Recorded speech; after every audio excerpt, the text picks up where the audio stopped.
Good afternoon, Tim. My name is Sam Clody. I'm the General Sales Manager here at the dealership. Thank you for your inquiry on our 2013 GL550. I understand that you've been working very closely with Kip Reese on this vehicle, and he sent you a number of pieces of information on this particular vehicle.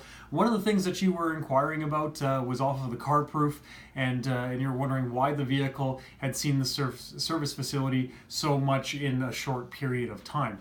I'm able to look at the service history from another dealership. I can't print it out, but I'm able to look at it, and Kip can even show you the screen that is over here. This is just from the Mercedes-Benz system. I can go through and click on any of these service work orders, but I can't print them out from this particular screen. But I've gone through each and every one of these, and I know what's going on. I just want to explain everything here to you. It's nothing out of the ordinary. Anytime a vehicle is brought into a service facility or a work order is closed and reopened, those are recorded. For example, even when this particular vehicle came to my dealership, we opened 2 work orders on it. The original inspection, which they closed and reported, and then they reopened the inspection, another one to complete the approved work afterwards. So that counts as 2 service records, even though it's the exact same one.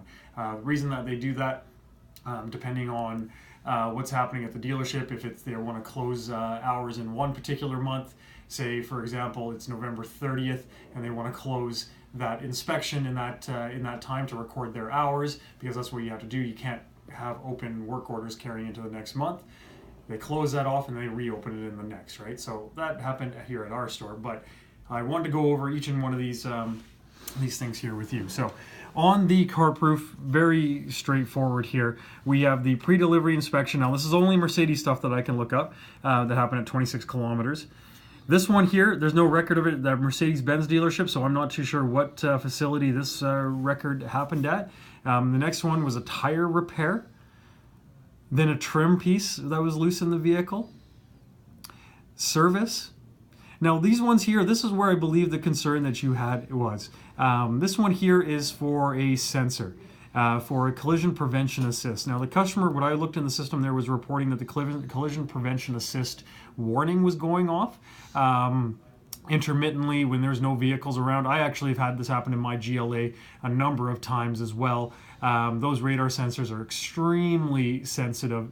Even when you don't think that there's a vehicle around, it's picking something up. For example, if they're traveling down the road and there's somebody in the left-hand turn lane here and you're traveling down the highway, my radar sensor has picked up that vehicle in a stop position as I'm driving forward here and giving me a warning if my car is a little bit too over the center line there, or sorry, the side line, or if that car is there. I've had it go off even though I know that it is safe to proceed down there, right? So these collision prevention assist modules, there can be intermittent failures on them. This particular one, this customer had it replaced, and then it mentioned that it came on a couple of other times, right? So they replaced it once again. But again, this is something, Tim, that I've gone through on my own vehicle, and it can happen intermittently depending on, again, how you're traveling, where an object is located, and it doesn't mean that the system is wrong, just that they're highly sensitive.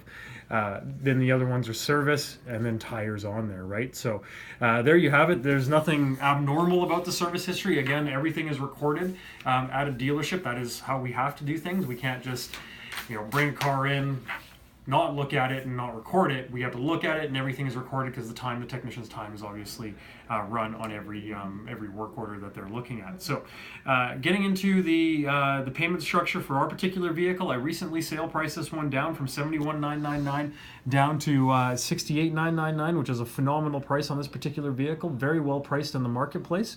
That is the selling price of the vehicle. Then we have our administration fee of $595. So we'd be selling you the vehicle for $69,594 plus fees, plus the taxes, which are located down here, and that'll be the total. Now you're probably wondering, I want a little bit more incentive, which is definitely something I'm about to offer you here.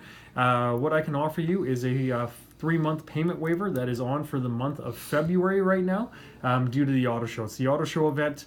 So Mercedes-Benz Financial and the dealership, we get together and we chip in for you to get an additional $1,500 credit. So I'll explain it here quickly for you.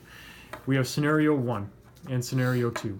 Option number 1, 5 years, the $20,000 down as you had requested Kip to put down there at 2.9%. This is your payment, $1,076.84. Okay.